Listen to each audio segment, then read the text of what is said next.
راتوں کو اناج کی بوریاں اٹھا اٹھا کر غریبوں کے گھر پہنچاتے پہنچاتے امام حسن کے کندھے پہ بھی ٹھیک بن گئی تھی، اللہ اکبر، اور امام حسین کے بھی اپنے خود کا. جی. تو یہ سیرت ہم کیوں نہیں بیان کرتے؟ ہم خود کھائے ہیں، پڑوسی محروم ہے، شہر محروم ہے، ہم خود کھا رہے ہیں. یہ شہزادے ہیں کائنات کے، دنیا کے نہیں، کائنات کے. حضور نے فرمایا جنت کے بھی سردار ہیں، یہ دونوں جنت کے بھی سردار ہیں. تو دنیا کی سرداری تو پھر کوئی حیثیت ہی نہیں رکھتی نا. امام حسین اور امام حسن کی سرداری دیکھنے کے لیے قیامت کا انتظار کرنا پڑے گا. اللہ اکبر. ان کی سرداری کا حضور نے دنیا کے حوالے سے ذکر نہیں فرمایا، آخرت کے حوالے سے فرمایا. تو انتظار کرو قیامت کا، پھر دیکھو کہ تم سرداری حسین اور حسن کی. ہم نے جو سبق لیا ہوا ہے، حلیم پکا رہے ہیں، مختلف قسم کی ایونٹس کر رہے ہیں، جلوس وغیرہ نکال رہے ہیں، کپڑے پہن رہے ہیں، ایک نمائشی قسم کی تقریبات ہیں،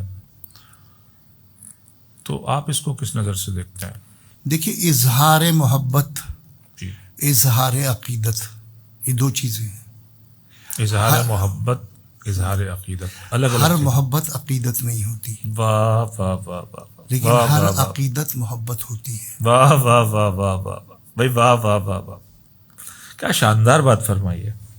تو ہم اس خانوادے سے محبت نہیں کرتے، عقیدت رکھتے ہیں. عقیدت وہ ہوتی، محبت ایمان کا حصہ نہیں ہوتی، عقیدت ایمان کا حصہ ہوتی. اس لیے قرآن میں قل لا اسألکم علیہ اجرا الا المحبۃ فی القربى کیوں نہیں کہا؟ الا المودۃ فی القربى.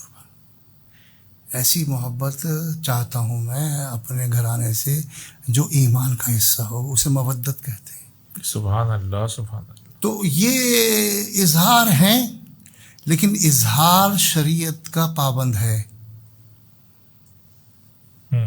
اظہار میں آپ لمٹ کراس نہیں کر سکتے. کسی بھی قسم کی تہوار ہو، عید کا ہو، بقرعید کا ہو، یا کوئی بھی تہوار ہو، تو اس میں شریعت کی پابندی از بس ضروری ہے. کوئی ایسا فعل سرزد نہ ہو جس سے کسی کو تکلیف پہنچے، راستے بند ہوں، اذیت ہو پڑوسی کو، راہ چلتے کو، یا کسی کو بھی آواز کے ذریعے یا کسی عمل کے ذریعے.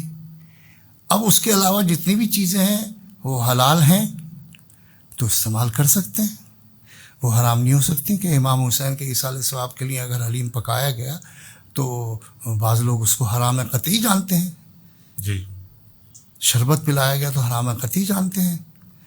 امام حسین کے ایصال ثواب کے لیے ہے، امام حسین کے نام پہ نہیں ہوتا، وہ نام پہ اللہ کا ہی ہوتا ہے، کیونکہ مالک ثواب کا اور عذاب کا اللہ ہے. ہم صرف دعا کر سکتے ہیں، اللہ میں نے جو یہ شربت پلایا، میں نے جو یہ کھانا کھلایا، میں نے جو حلیم پکایا، اس کا ثواب سب کو پہنچے، امام حسین کو بھی پہنچے، حضور کو بھی پہنچے. یہ تو ہمارا طریقہ ہے، یہ ہے شریعت. اس کو پھلانگنا وہ طاغوتیت ہے، پھر وہ گمراہی ہے. تو حلال چیزیں پکانا، کھلانا، کبھی بھی کربلا کے موقع پہ یا 11ویں شریف کے موقع پہ یا میلاد کے موقع پہ، یہ ایسے ایام ہیں جس پر لوگ متوجہ زیادہ ہوتے ہیں تو زیادہ کھلاتے ہیں. تو انسانوں کو ہی کھلاتے ہیں، پھینکتے تو نہیں ہیں. تو انسانوں کو کھلانا تو ثواب ہے. اور اگر اس کھانے کی نسبت اللہ والوں سے ہو جائے تو اس کا مطلب اللہ سے ہو گئی، کیونکہ اللہ کی نظر تو مانی نہیں جا سکتی، اللہ کی منت بھی نہیں مانی جا سکتی، لیکن اللہ گارنٹر بن جاتا ہے. سبحان اللہ، سبحان اللہ. کہ تم نے یہ مانی تھی، پوری کرنی ہے. مانی تھی بزرگ کے دربار پہ جا کے، اللہ کہہ رہا ہے میں گارنٹر ہوں، اب تمہیں بھاگ نہیں سکتے، تمہیں دیکھ چڑھانی ہوگی، نفل پڑھنا ہی ہوں گے، روزہ رکھنا ہی ہوگا. اب وہ واجب ہو جاتا ہے. وہ منت سے پہلے واجب نہیں ہوتا، وہ نفل ہوتا ہے. اگر منت پوری ہو گئی، میرا بچہ بیمار ہے، اللہ تو اس کو صحت تندرستی دے دے، تو میں یہ بکرا ذبح کر کے، اب اللہ کہہ رہا ہے میں گارنٹر بن گیا، بچہ تمہارا ٹھیک ہو گیا، اب تم پر واجب ہے کہ یہ کرو.